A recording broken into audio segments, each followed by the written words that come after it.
नमस्कार साथियों, आज हम आपके लिए कुछ इम्पोर्टेंट एमसीक्यू लेकर आए हैं जो डाइजेस्टिव सिस्टम का पार्ट 5 है। आज का हमारा थॉट है, दुनिया की हर चीज़ ठोकर लगने से टूट जाती है, एक कामयाबी ही है जो ठोकर खाकर ही मिलती है। दुनिया की हर चीज़ ठोकर लगने से टूट जाती है, एक कामयाबी ही है जो ठोकर खाकर ही मिलती है। इसी थॉट के साथ फर्स्ट एमसीक्यू है हमारा, enzyme which helps in digestion of fat. कौन सा एंजाइम है जो फैट के डाइजेशन में हेल्प करता है? Option A amylase, option B lipase, option C enterokinase और ऑप्शन डी ट्रिप्सिन। देखिए, जो ट्रिप्सिन होता है इसका काम होता है प्रोटीन का डाइजेशन करना, प्रोटीन का डाइजेशन करना। और यह पेनक्रियाज से इनएक्टिव फॉर्म जो ट्रेप्सिनोजन फॉर्म में होता है, जो इनएक्टिव फॉर्म में होता है जिसे ट्रेप्सिनोजन कहते हैं। और इंट्रोकाइनेज का काम होता है जो ट्रेप्सिनोजन फॉर्म में पेनक्रियाज से निकलता है उसको ट्रिप्सिन में बदलना, एक्टिव फॉर्म में बदलना, यह इंट्रोकाइनेज का काम होता है। और जो अमाइलेज होता है इसका काम होता है कार्बोहाइड्रेट का डाइजेशन करना, कार्बोहाइड्रेट का डाइजेशन करना। और लाइपेज का काम होता है help in digestion of fat, यह फैट के डाइजेशन में हेल्प करता है। Option B is the right answer. चलते हैं नेक्स्ट क्वेश्चन की तरफ। नेक्स्ट क्वेश्चन है, Which of the following enzyme converts fat into fatty acid and glycerol?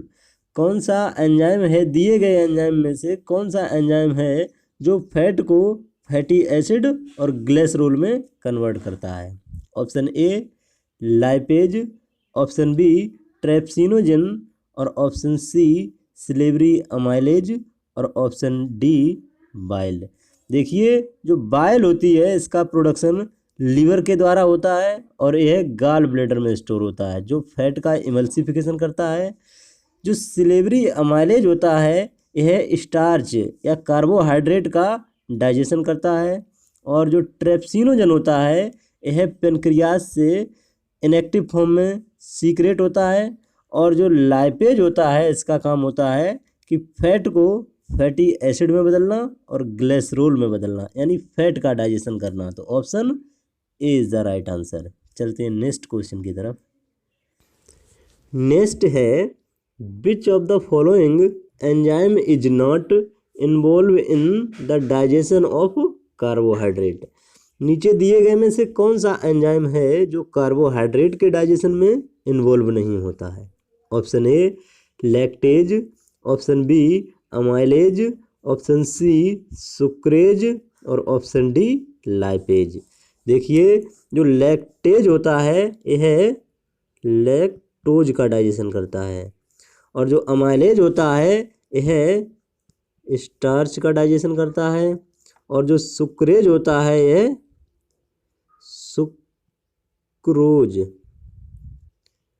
Sucrose का डाइजेशन करता है और जो लाइपेज होता है यह फैट का डाइजेशन करता है।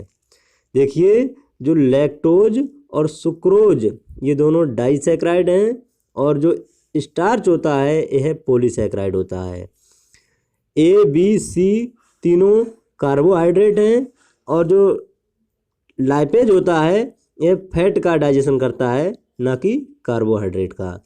तो इसमें पूछा गया है कि कौन सा एंजाइम है जो कार्बोहाइड्रेट के डाइजेशन में इन्वॉल्व नहीं होता है, तो वो है ऑप्शन डी, क्योंकि लाइपेज का काम होता है फैट का डाइजेशन करना। Option D is the right answer. चलते हैं नेक्स्ट क्वेश्चन की तरफ। नेक्स्ट है, the digestion of protein is facilitated by which enzyme? जो प्रोटीन का डाइजेशन होता है वह किस एंजाइम के द्वारा होता है? Option A trypsin, option B lactase, option C amylase और option D sucrase.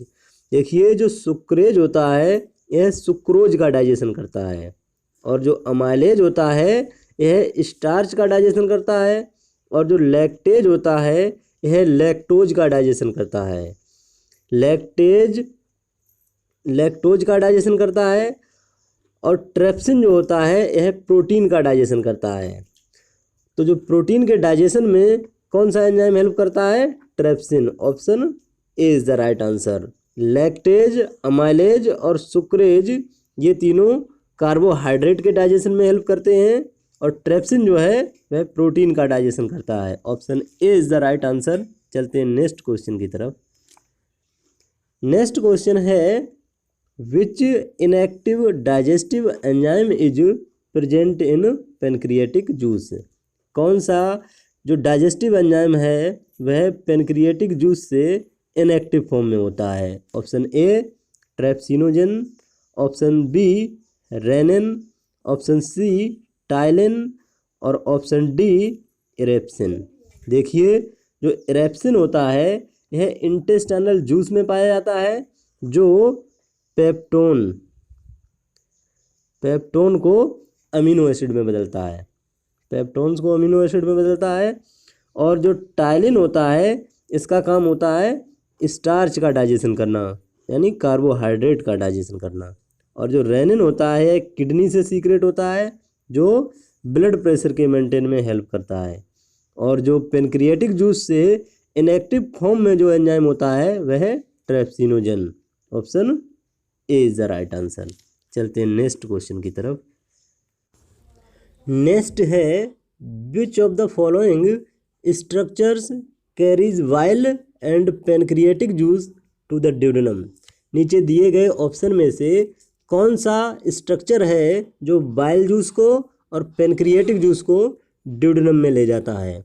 Option A pancreatic duct, option B hepatic duct, option C common bile duct और ऑप्शन डी सिस्टिक डक्ट। देखिए ये राइट हेपेटिक डक्ट है और ये left hepatic duct मिलकर common hepatic duct बनाती हैं और ये सिस्टिक डक्ट मिलकर कॉमन बाइल डक्ट बनती है। यहाँ से गाल ब्लेडर से बाइल जूस आता है और पेनक्रियास से पेनक्रिएटिक जूस आता है और ये दोनों मिलकर यहाँ पे ड्यूडेनम में एंट्री करते हैं। तो ये पेनक्रिएटिक जूस और बाइल जूस दोनों को ले जाने का काम करती है कॉमन बाइल डक्ट। तो ऑप्शन में जो दिया गया है कि कौन सा स्ट्रक्चर है जो कैरी करता है बाइल जूस को और पेनक्रिएटिक जूस को, तो ऑप्शन है हमारा CBD common bile duct. Option C is the right answer. चलते हैं नेक्स्ट क्वेश्चन की तरफ।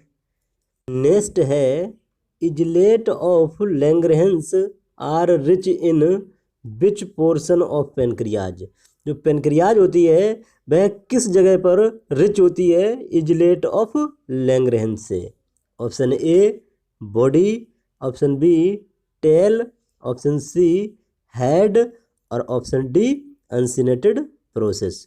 देखिए इसके लिए हमने एक इमेज ली है, इससे हम समझते हैं। जो पेनक्रियाज होती है उसको 3 भागों में डिवाइड किया जाता है, 1, 2 और 3। देखिए जो ये वाला प्रोसेस जो होता है इसको हेड कहते हैं, HED हेड कहते हैं। ये होती है बॉडी और ये होती है टेल। देखिए जो अनसिनेटेड प्रोसेस जो होती है इसमें ये होती है नीचे की तरफ एक प्रोजेक्शन होता है, हुक लाइक प्रोजेक्शन होता है जिसको अनसिनेटेड प्रोसेस कहते हैं। और ये हेड वाला पोर्शन होता है पेनक्रियाज का और ये बॉडी होती है पेनक्रियाज की और ये टेल होती है पेनक्रियाज की। लेकिन इसमें जो पूछा गया है कि पेनक्रियाज इजलेट ऑफ लैंगरहेंस में कहाँ पे रिच होती है। देखिए जो ऑप्शन बी है इसमें टेल की जगह पर पूंछ जो होती है इसकी, यहाँ पर जो पेनक्रियाज होती है वह रिच होती है इजलेट ऑफ लैंगरहेंस में। तो option B is the right answer. चलते हैं नेक्स्ट क्वेश्चन की तरफ। नेक्स्ट है following organs maximum nutrients in the blood are observed. कौन सा ऑर्गन है जो सबसे ज़्यादा न्यूट्रिएंट्स का ऑब्जर्वेशन ब्लड में करता है। Option A mouth, option B large intestine, option C small intestine और ऑप्शन डी एब्डोमेन। देखिए जो सबसे ज़्यादा ऑब्जर्प्शन होता है न्यूट्रिएंट्स का वह स्मॉल इंटेस्टाइन में होता है। Option C is the right answer. देखिए जो स्मॉल इंटेस्टाइन होती है यह तकरीबन 90% न्यूट्रिएंट्स का ऑब्जर्प्शन करती है और बचा हुआ 10% जो है वह माउथ और लार्ज इंटेस्टाइन और स्टमक इन सब में होता है। तो option C is the right answer. चलते हैं नेक्स्ट क्वेश्चन की तरफ। नेक्स्ट क्वेश्चन है which of the largest gland in the human body. नीचे दिए गए ऑप्शन में से कौन सी ग्लैंड है जो लार्जेस्ट ग्लैंड है ह्यूमन बॉडी की। Option A adrenal, option B pancreas, option C liver और ऑप्शन डी पिट्यूटरी ग्लैंड। देखिए जो पिट्यूटरी ग्लैंड होती है यह नेक में पाई जाती है। एड्रिनल ग्लैंड जो होती है यह किडनी के ऊपरी भाग में पाई जाती है और पेनक्रियाज और लिवर यह एब्डोमिनल कैविटी में पाई जाती हैं। और लार्जेस्ट जो ग्लैंड होती है ह्यूमन बॉडी की वह liver is the largest human gland. Option C is the right answer.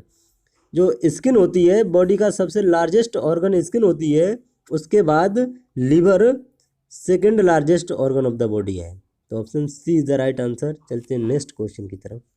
Next है vitamin A is produced from carotene. Option A blood, option B skin, option C intestinal tract, option D liver. देखिए question क्या कह रहा है कि vitamin A carotene से किसके द्वारा प्रोड्यूस होती है। देखिए जो कैरोटीन होती है यह प्रोविटामिन होती है जो सब्जियों से प्राप्त होती है और कैरोटीन को विटामिन ए में बदलने का काम लिवर का होता है। तो option D is the right answer. Vitamin A जो होती है वह कैरोटीन से विटामिन ए में कन्वर्ट होती है और ये काम करता है liver. Option D is the right answer. चलते हैं नेक्स्ट क्वेश्चन की तरफ। नेक्स्ट है in liver bilirubin is conjugated with. Liver में बिलिरुबिन किसके साथ कंजुगेट होता है। Option A bile acid, option B cholic acid, option C glutamic acid और ऑप्शन डी ग्लूकोरोनिक एसिड। देखिए जो बाइल एसिड होता है इसका काम होता है बॉडी से कोलेस्ट्रोल को एलिमिनेट करना और जो कोलिक एसिड होता है इसका काम होता है जो फैट सोल्यूबल विटामिन होती हैं उनके ऑब्जॉर्प्शन को बढ़ाना और जो ग्लूटामिक एसिड होता है इसका काम होता है प्रोटीन का फॉर्मेशन करना और जो ग्लूकोरोनिक एसिड होता है यह अनकंजुगेटेड बिलिरुबिन को कंजुगेट करता है जिससे बिलिरुबिन जो होता है बॉडी से एक्सक्रीट हो जाता है। ऑप्शन डी जो है इसमें राइट आंसर है क्योंकि जो बिलिरुबिन होता है जब आरबीसी का ब्रेक डाउन होता है तो बिलिरुबिन अनकंजुगेटेड फॉर्म में होता है और वह ग्लूकोरोनिक एसिड के साथ मिलकर कंजुगेट हो जाता है जिससे बॉडी से इजीली एक्सक्रीट हो जाता है। Option D is the right answer. चलते हैं नेक्स्ट क्वेश्चन की तरफ। नेक्स्ट है glucose convert to glycogen into. जो ग्लूकोज होता है वह ग्लाइकोजन में कन्वर्ट होता है किस में। Option A liver, option B intestine, option C skin और ऑप्शन डी हार्ट। देखिए जब बॉडी में ग्लूकोज का लेवल बढ़ता है तो जो इंसुलिन होता है वह ग्लूकोज को ग्लाइकोजन में कन्वर्ट करके स्टोर करता है लिवर में। तो option A is the right answer. चलते हैं नेक्स्ट क्वेश्चन की तरफ। नेक्स्ट क्वेश्चन है the bile is produced through. जो बाइल होती है वह किसके द्वारा प्रोड्यूस होती है। Option A liver, option B stomach, option C pancreas और ऑप्शन डी रिसेप्टर्स। देखिए जो लिवर होता है यह बाइल का प्रोडक्शन करता है और लिवर का जो बाइल का प्रोडक्शन है वह लिवर में होता है और जो स्टोर होता है बाइल का वह गाल ब्लेडर में होता है। तो option A is the right answer. Bile is produced through liver. Option A is the right answer और इसका स्टोरेज होता है गाल ब्लेडर में। तो ऑप्शन ए इसमें राइट आंसर है। चलते हैं नेक्स्ट क्वेश्चन की तरफ। नेक्स्ट है the organs that does not lies in the pelvic cavity is. कौन सा ऑर्गन है जो पेल्विक कैविटी में नहीं पाया जाता है। Option A rectum, option B transverse colon, option C fallopian tube और ऑप्शन डी यूरिनरी ब्लैडर। देखिए जो पेल्विक कैविटी होती है यह दो इनोमिनेट बोन सेक्रम और कोकिक्स से मिलकर बनती है और यह मेनली जो जेनिटो यूरिनरी जो ऑर्गन होते हैं उनको कंटेन करती है और कुछ लार्ज इंटेस्टाइन के पार्ट को कंटेन करती है। और लार्ज इंटेस्टाइन में रेक्टम और सिग्मोइड कॉलन आते हैं जो पेल्विक कैविटी में होते हैं। फैलोपियन ट्यूब और यूरिनरी ब्लैडर ये भी पेल्विक कैविटी में आते हैं, लेकिन जो ट्रांसवर्स कॉलन है यह एब्डोमिनल कैविटी में आता है। तो ऑप्शन बी इसमें जो है यह पेल्विक कैविटी में नहीं होता है, तो ऑप्शन बी इसमें राइट आंसर है, क्योंकि जो transverse colon that does not lies in the pelvic cavity, यह पेल्विक कैविटी में नहीं पाया जाता है। Option B right answer. चलते हैं नेक्स्ट क्वेश्चन की तरफ। नेक्स्ट है name of duodenal hormone is. Duodenal hormone का क्या नाम है? Option A gastrin, option B gastric inhibiting peptide और ऑप्शन सी पेप्सिन और ऑप्शन डी कोलिसिस्टोकाइनिन। देखिए जो गैस्ट्रिन होता है यह जी सेल जो स्टमक में पाई जाती हैं उनसे सीक्रेट होता है, और जो गैस्ट्रिक इनहिबिटिंग पेप्टाइड जो होता है यह ड्यूडेनम और जुजनम की म्यूकोसा में जो के सेल्स पाई जाती हैं उनसे सीक्रेट होता है। और जो पेप्सिन होता है यह स्टमक में जो चीफ सेल पाई जाती हैं उनसे सीक्रेट होता है। और जो कोलिसिस्टोकाइनिन होता है इसको ड्यूडेनल हार्मोन भी कहा जाता है। Option D is the right answer. और कोलिसिस्टोकाइनिन को पेनक्रियोजाइमिन भी कहते हैं। Option D is the right answer. चलते हैं नेक्स्ट क्वेश्चन की तरफ। नेक्स्ट है if gut motility is increased then. अगर गट मोटिलिटी इंक्रीज हो जाए तो क्या होगा? Option A drug absorption is decreased, option B drug absorption is increased, option C drug absorption is not affected और option D nothing definite can be said. देखिए गट motility होती है, जो इंटेस्टाइन के मूवमेंट होते हैं उनको इंक्रीज हो जाने को गट मोटिलिटी इंक्रीज कहते हैं। और जब इंटेस्टाइन की मोटिलिटी मूवमेंट अगर ज़्यादा बढ़ जाएंगे तो जो उनमें कंटेंट होता है वह कम देर तक रुकेगा, तो उसमें क्या होगा कि जो उनका ऑब्जर्प्शन है वह डिक्रीज हो जाता है। तो इसमें option A is the right answer. Drug absorption is decreased. Drug ही नहीं बल्कि जो भी न्यूट्रिएंट्स वाटर इन सब का ऑब्जर्प्शन है वह डिक्रीज हो जाएगा अगर गट मोटिलिटी इंक्रीज होती है। तो option A is the right answer. चलते हैं नेक्स्ट क्वेश्चन की तरफ। नेक्स्ट क्वेश्चन है water is mostly absorb from the digestive tract in the. जो वाटर है यह मोस्टली डाइजेस्टिव ट्रक्ट में किस जगह ऑब्जर्व होता है? Option A oesophagus, option B stomach, option C small intestine और ऑप्शन डी लार्ज इंटेस्टाइन। तो जो क्वेश्चन में पूछा गया है कि water is mostly absorb from digestive tract in, किसमें सबसे ज़्यादा वाटर का ऑब्जर्प्शन होता है? देखिए वाटर और साथ ही साथ सारे न्यूट्रिएंट्स का भी ऑब्जर्प्शन सबसे ज़्यादा जो होता है वह स्मॉल इंटेस्टाइन में होता है। तो option C is the right answer, क्योंकि 90% जो भी खाते पीते हैं उसका ऑब्जर्प्शन स्मॉल इंटेस्टाइन में होता है और 10% जो होता है वह अदर पूरी जगह होता है। तो option C is the right answer. चलते हैं नेक्स्ट क्वेश्चन की तरफ। Thank you. जानकारी कैसी लगी कमेंट में ज़रूर बताना।